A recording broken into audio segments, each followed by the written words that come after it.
Hi, Bright Lights. Welcome and thank you for being here. My name is Tina, and in today's video, we're going to do a little dancing in the dark.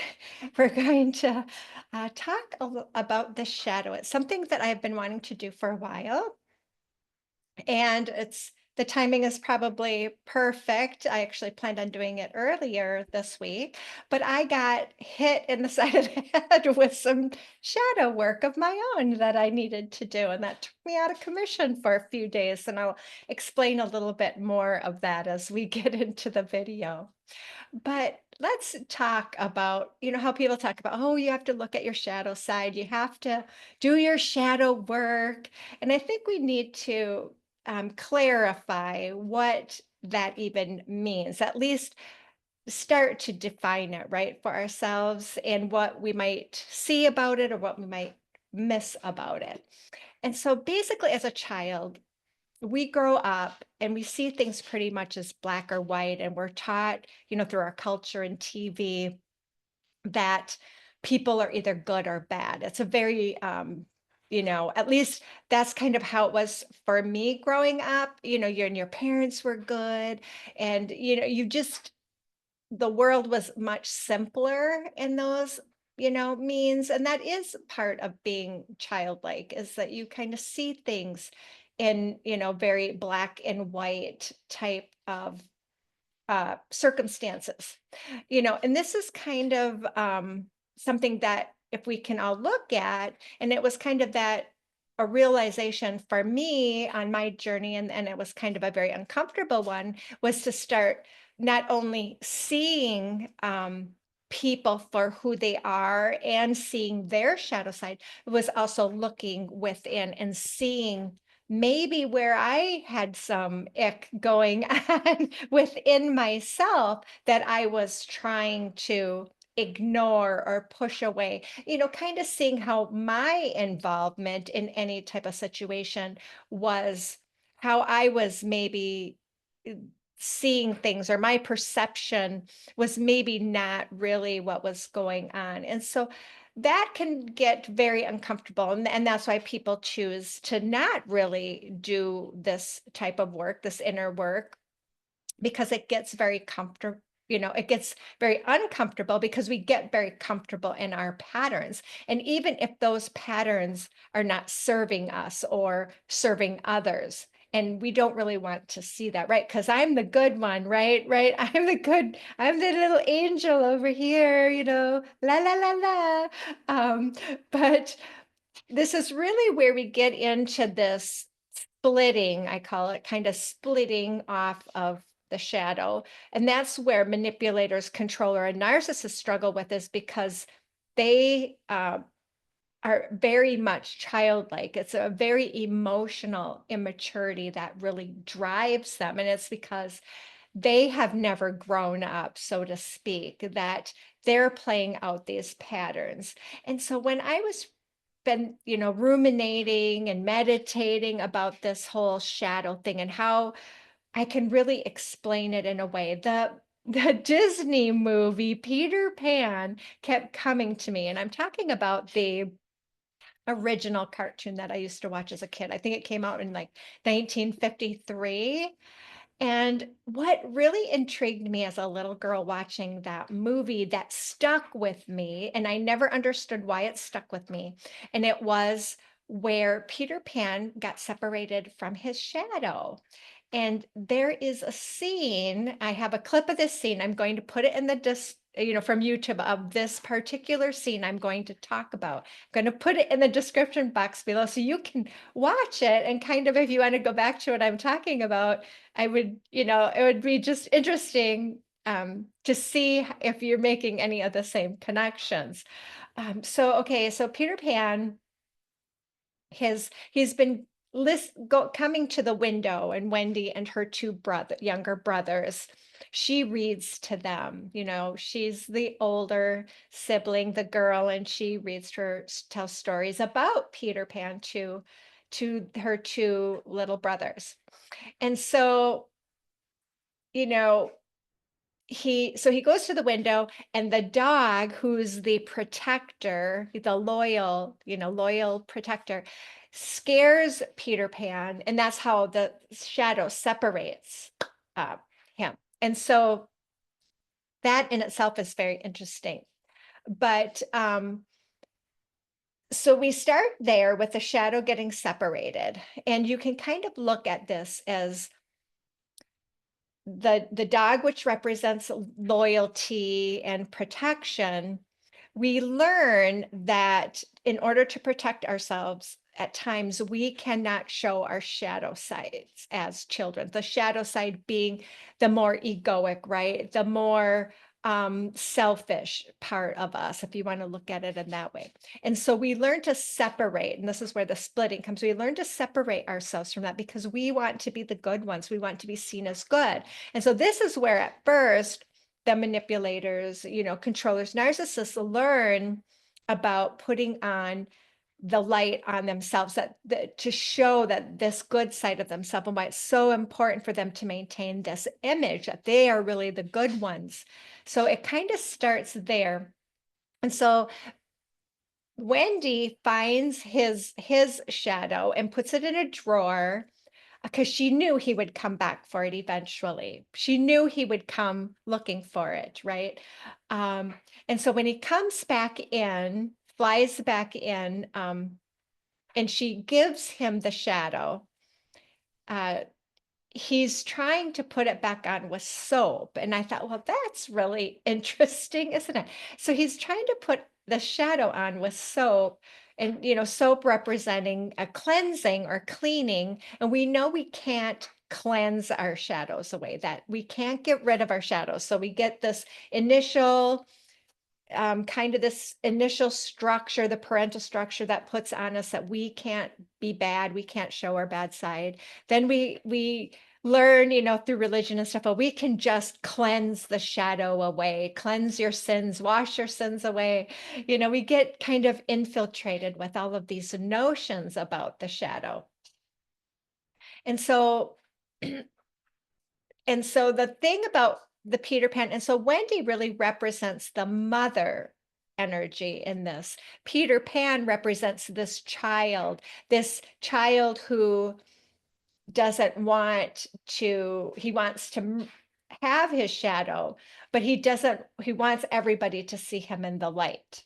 So he's kind of this, very, very impish, in kind of in his own reality, right? We know that, yeah, that people that never grow out of this, they have kind of their own reality going on.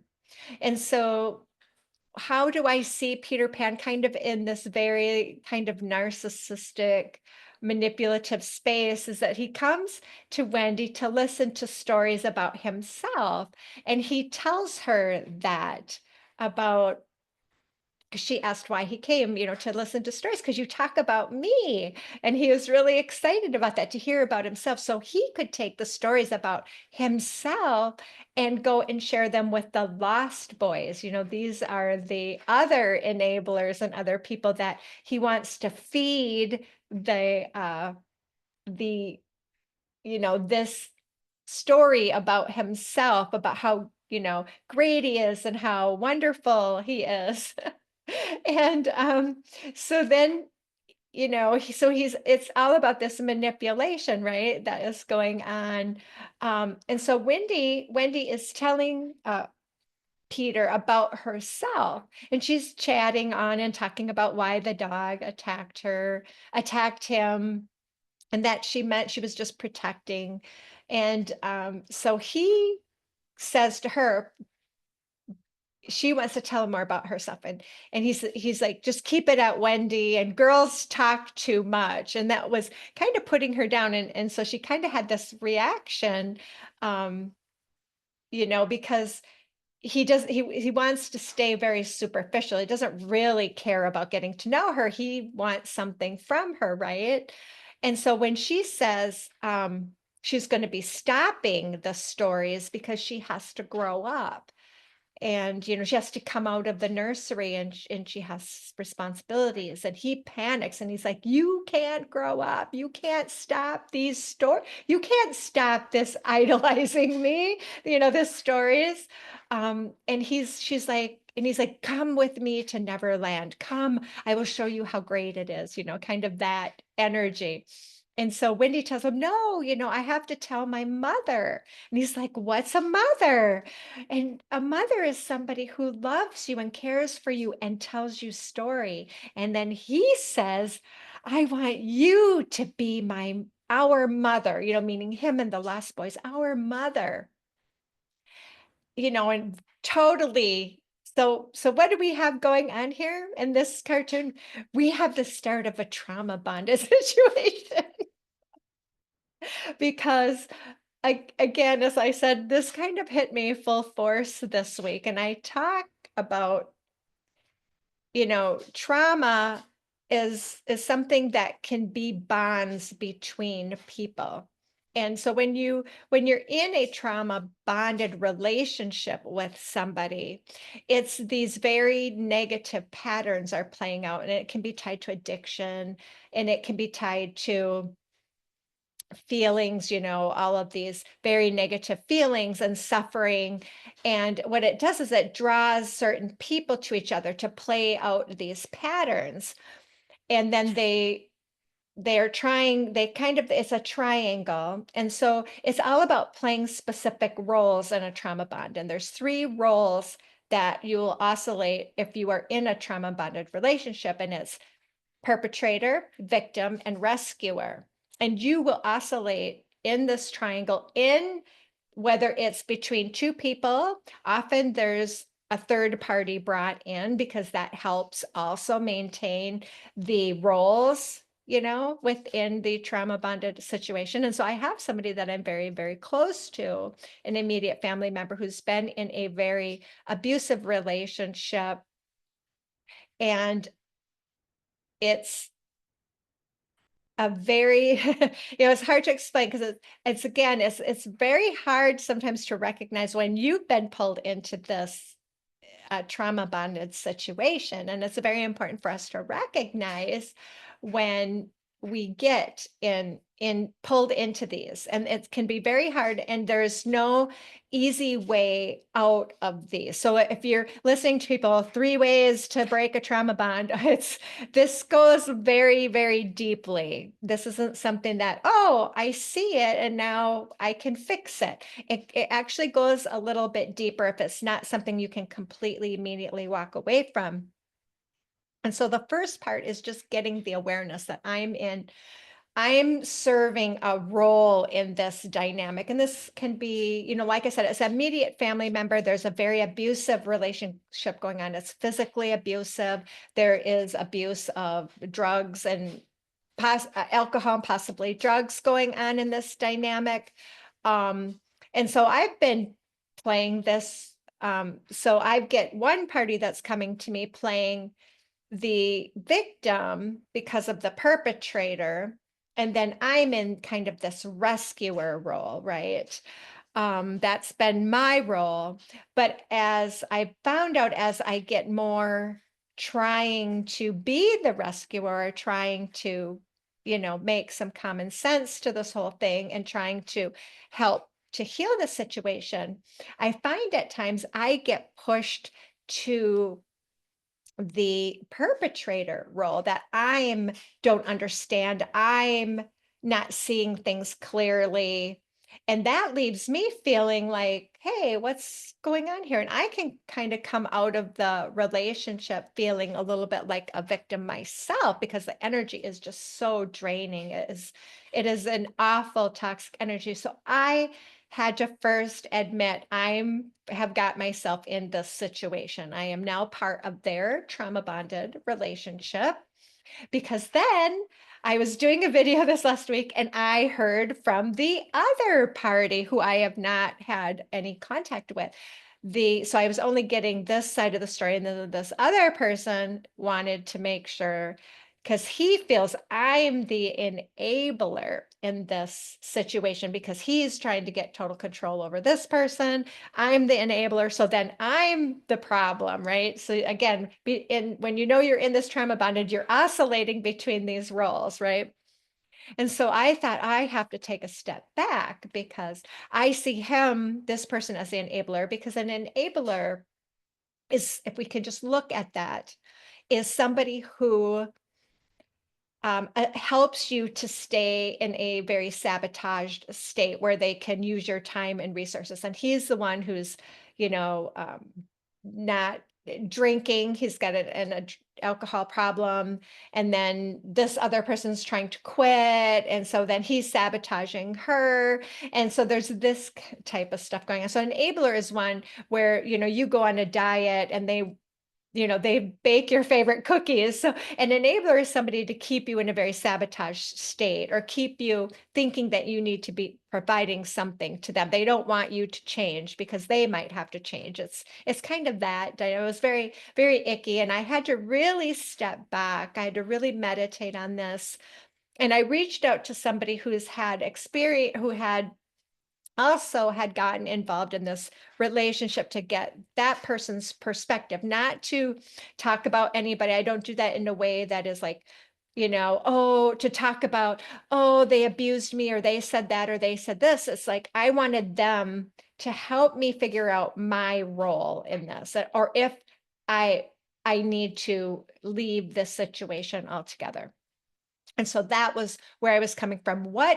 How am I enabling this? What am I doing that is supporting this? This has been going on for years, by the way.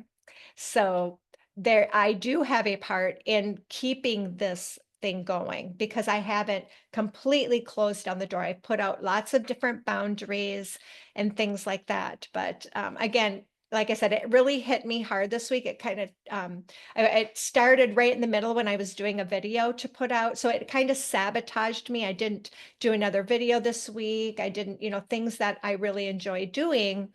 And I also had issues sleeping about this whole situation because, again, it's a very touch and go situation. There's a lot of physical and emotional abuse, and then there's a child involved. And so then it just is a very icky situation.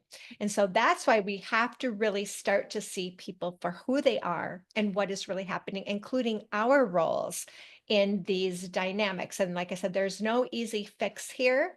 And it's not about just saying, this is the bad person, this is the good person, this is, it's not, it's deeper than that. And I think you guys can agree with me when you're in these type of situations, it's not really clear.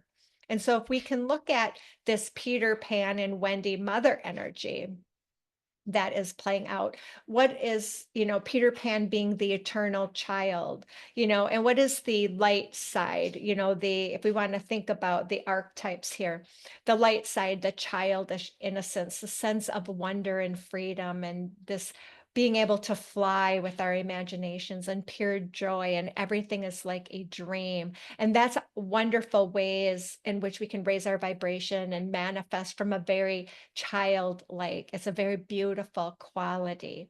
But where is that? What is the dark side of that? And that is playing all the time, neglecting the needs of others, not taking care of oneself by eating healthy and getting plenty of rest. They want to, kids want to eat treats and they don't want to go to bed at time. And I have grandchildren, so that is always they're always pushing their boundaries with that. And they can be very self-centered, with no thought to the consequences for their actions. And they can also be very cruel, not necessarily with intention of that, but they can be. So it's all about, as we grow up and we get parented, we start to learn how to tap into our empathy for others, and we don't just say whatever comes to our mind, and we understand that there's discipline involved in taking care of ourselves and taking care of others as well. And so let's look at that Wendy energy, that mother energy. So that the light side of that Wendy energy is again mothering, nurturing others, not neglecting the needs of others, giving, caring, supporting, being very, a supportive energy, but like Wendy wanted to leave a note for her mom and dad so that they wouldn't worry, and that she couldn't be gone for too long because she had to be back. There were things to be done.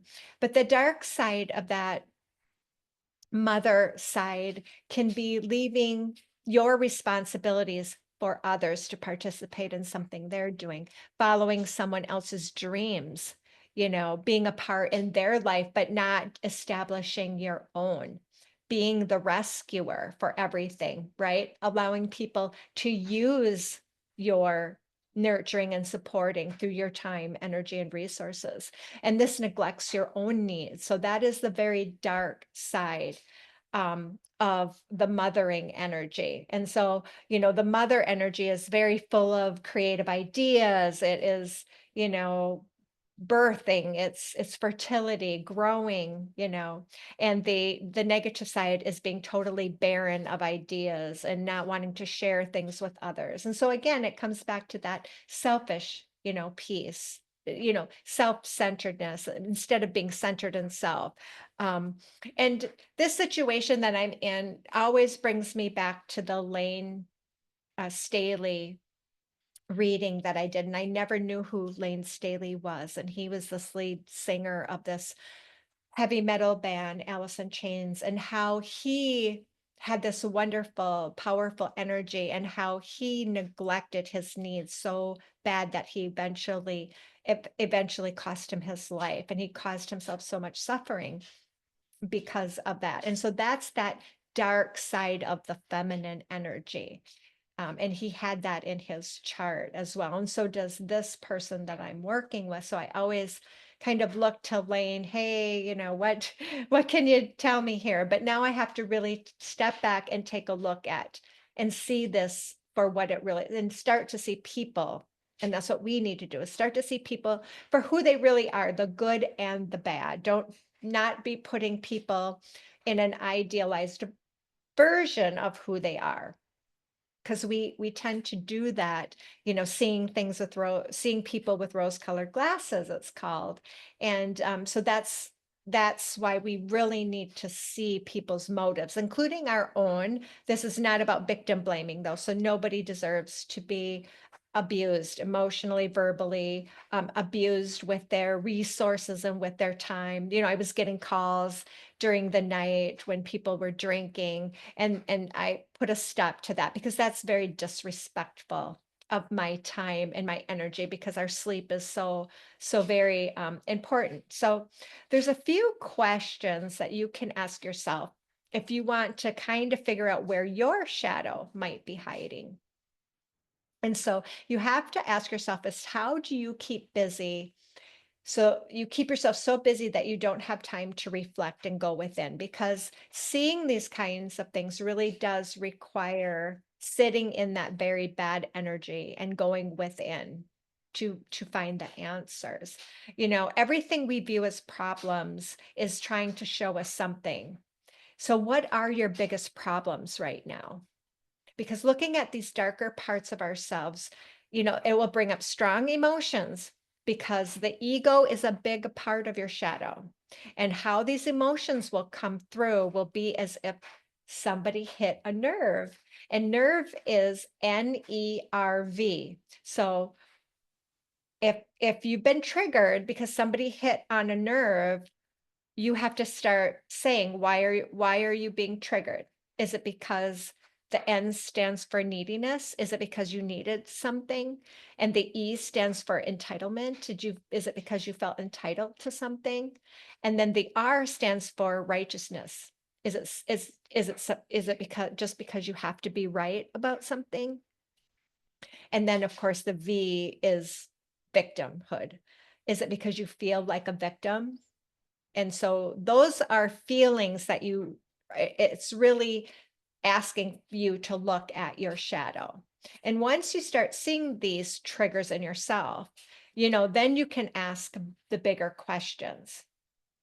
What is it about what's happening? What is it asking you? What can you change about this situation so that you are not staying in those negative emotions?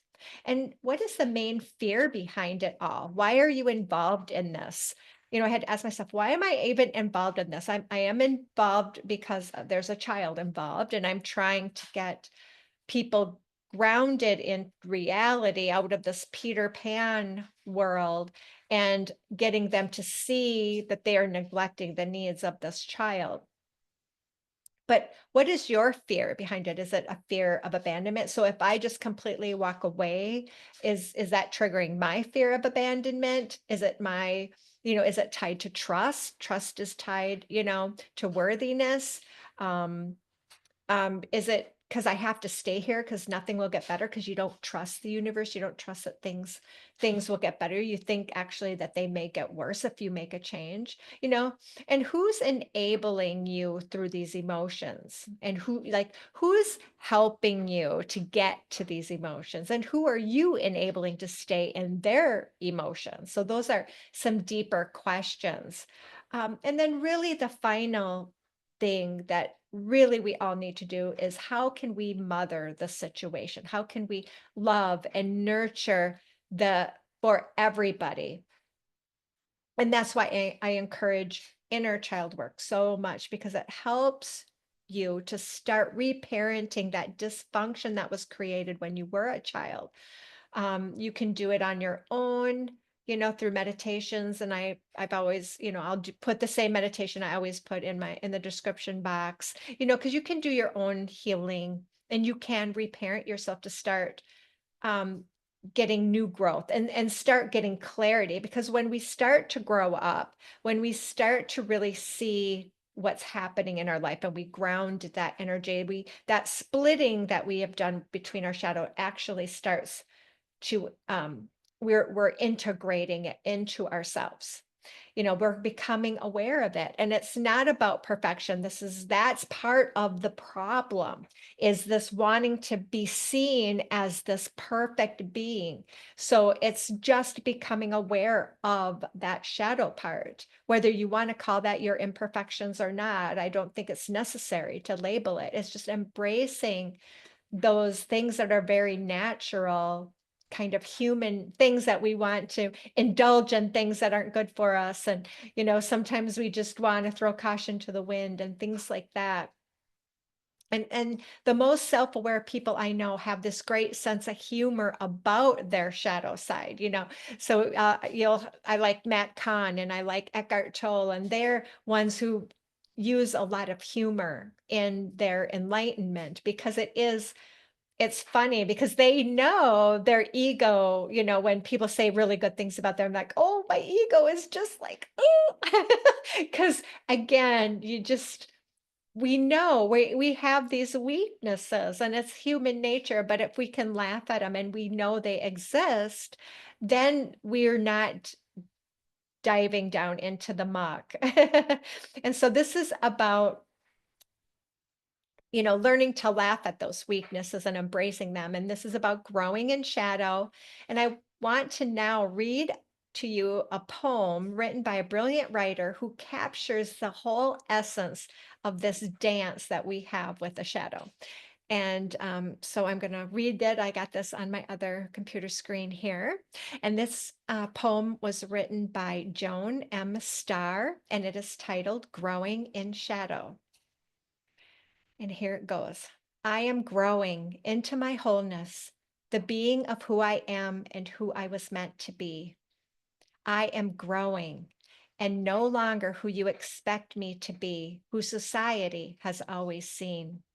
I am growing, embracing the unconscious, too often labeled as bad. Within may be hidden potential.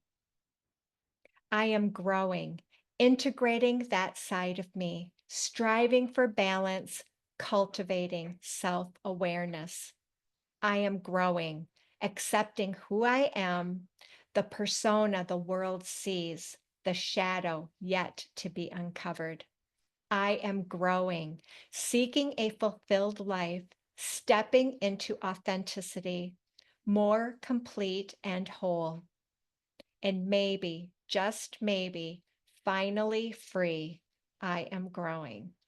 And that almost makes me cry when I read that because it's exactly expressing what I am trying to say in all of this whole thing with the whole Peter Pan story and my own story of recognizing this situation and seeing, where I'm participating in because of my own shadow, my own patterns. So I'm hope that this has made you think a little bit deeper about shadow work, and I will see you in the next video.